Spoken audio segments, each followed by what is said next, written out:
దాన శాసనాలు అంటే మనకు రెండు గుర్తు రావాలి. ఒకటి నలంద తామ్రపలక దాన శాసనం,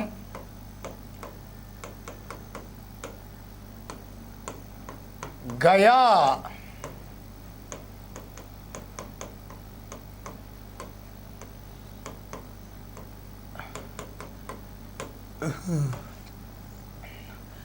గయా తామ్రపలక దాన శాసనం. ఈ రెండు కూడా సముద్రగుప్తుడికి సంబంధించినవే. ఈ నలంద తామ్రపలక దాన శాసనం ఏదైతే ఉందో ఇందులో ప్రధానంగా అగ్రహారం అనేటటువంటి పదం మనకు కనబడుతుంది మొట్టమొదటిసారిగా. అంటే ఇక్కడ అర్థమైంది, ఈ యొక్క సముద్రగుప్తుడు తన రాజ్యంలో నివసించే బ్రాహ్మణులకు పన్ను మినహాయింపు ఇవ్వబడ్డ గ్రామాలుగా పిలువబడిన బ్రాహ్మణులు మాత్రమే ప్రత్యేకంగా నివసించదగిన ఈ యొక్క అగ్రహారాలను వాళ్ళకు ఉచితంగా దానం చేస్తున్నట్లుగా ఈ నలంద తామ్రపలక దాన శాసనంలో మనకు వివరించాడు.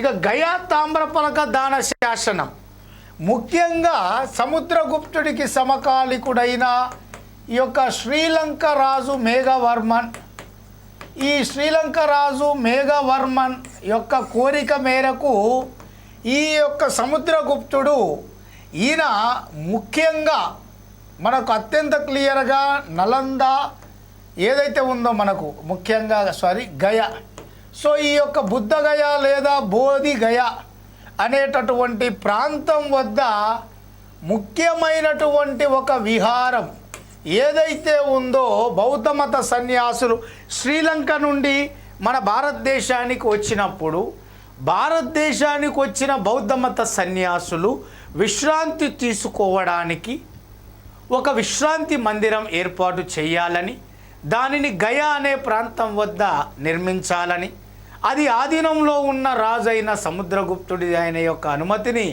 కోరి అనుమతిని పొంది ఈ మేఘవర్మన్ ఒక విహారాన్ని నిర్మిస్తాడు గయా ప్రాంతం వద్ద. మహాసంబోధి విహారం అంటాం. ఆ మహాసంబోధి విహారం లేదా ఆరామం ఏదైతే ఉందో ఆ మేఘవర్మన్ నిర్మించిన ఆ విహారానికి సముద్రగుప్తుడు పరమత సహనాన్ని ప్రదర్శించి ఆ విహార అభివృద్ధి కొరకు తన ఆధీనంలో ఉన్నటువంటి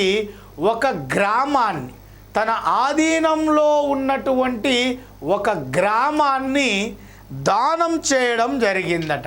ఎవరు? సముద్రగుప్తుడు ఈ విహారానికి. ఈ రెండు మనకు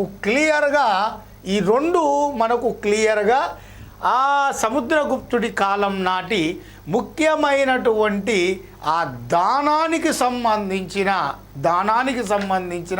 ఆ విషయ సమాచారాన్ని మనకు క్లియర్గా వివరించడం అనేటటువంటిది జరిగింది మిత్రులారా. ఇక్కడ మనము ఈ యొక్క విషయాన్ని మనం క్లియర్ కట్గా గుర్తుంచుకోవాలి. రైట్. సో మరి ఇక్కడ మనకు నెక్స్ట్ చూడాల్సింది ఏమిటయ్యా అంటే ఇనుప స్తంభ శాసనం ఒకే ఒక్కటి. ఏమిటది? మెహరౌలి ఇనుప స్తంభ శాసనం. ఈ మెహరౌలి ఇనుప స్తంభ శాసనాన్ని వేయించింది ఎవరయ్యా అంటే రెండవ చంద్రగుప్తుడు. ఈ రెండవ చంద్రగుప్తుడు వేయించిన మెహరౌలి ఇనుప స్తంభ శాసనంలో ఏముందయ్యా అంటే చంద్ర అనే రాజు, గుప్తరాజు ఈ విదేశీయులైన శకులపై దండెత్తి వాళ్ళను ఓడించి వారి యొక్క పరిపాలనా కేంద్రమైన ఉజ్జయినిని ఆక్రమించి షకారి అనేటటువంటి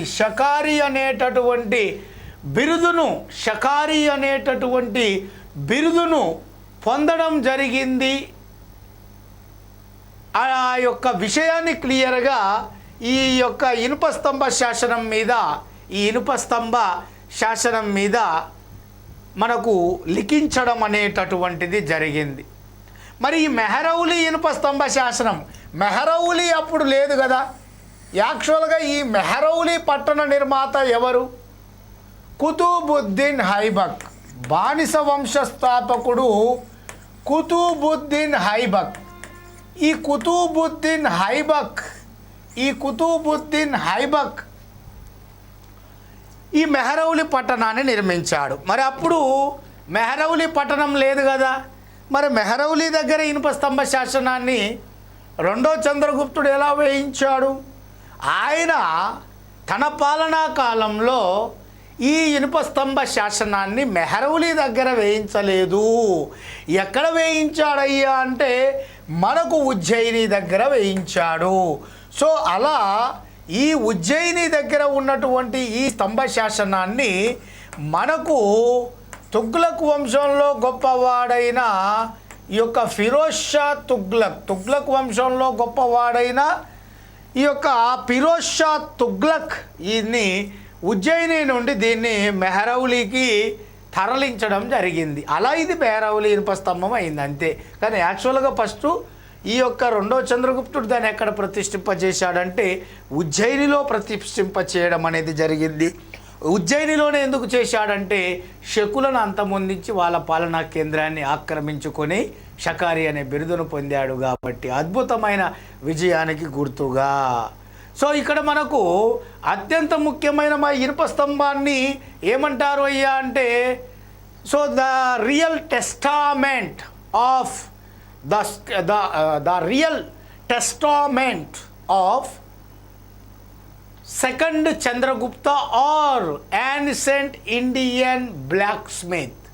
The real testament of ancient Indian blacksmith. ఇది ఆనాటి ముఖ్యమైనటువంటి నైపుణ్యం కలిగినటువంటి కళాకారులు ఎవరైతే ఉన్నారో చేతి వృత్తి వర్గాలకు సంబంధించిన వారి యొక్క నైపుణ్యానికి నిదర్శనంగా నిలబడ్డటువంటి తార్కాణంగా నిలబడ్డటువంటి దానిగా దీన్ని చెప్తాం.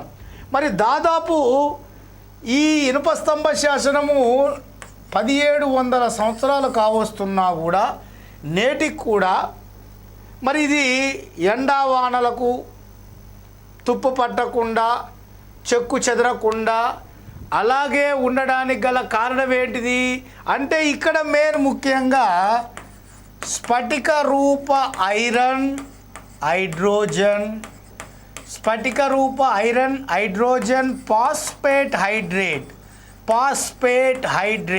సో స్ఫటిక రూప ఐరన్ హైడ్రోజన్ ఫాస్ఫేట్ హైడ్రేట్ వంటి ఈ యొక్క మిశ్రమ సమ్మేళనంతో దీన్ని నిర్మించడం వల్ల ఇది వానాకాలం నుండి కానీ చలి నుండి కానీ అన్ని రకాల మన వాతావరణ ప్రతికూల అంశాలకు తట్టుకొని నిలబడి ఇది ఇప్పటికీ కూడా చెక్కు చెదరకుండా ఉంది. ఈ ఇనుప స్తంభం యాక్చువల్గా జనరల్గా ఇనుముని మేము బయట కొడవలి కానీ కత్తి గడ్డపార గొడ్డలి ఒక 2 రోజులు బయట వేయండి, వెంటనే దానిపైన పొర వస్తుంది, అది మొత్తం శిలుం పట్టినట్టు వస్తుంది, తుప్పు అంటాం దాన్ని.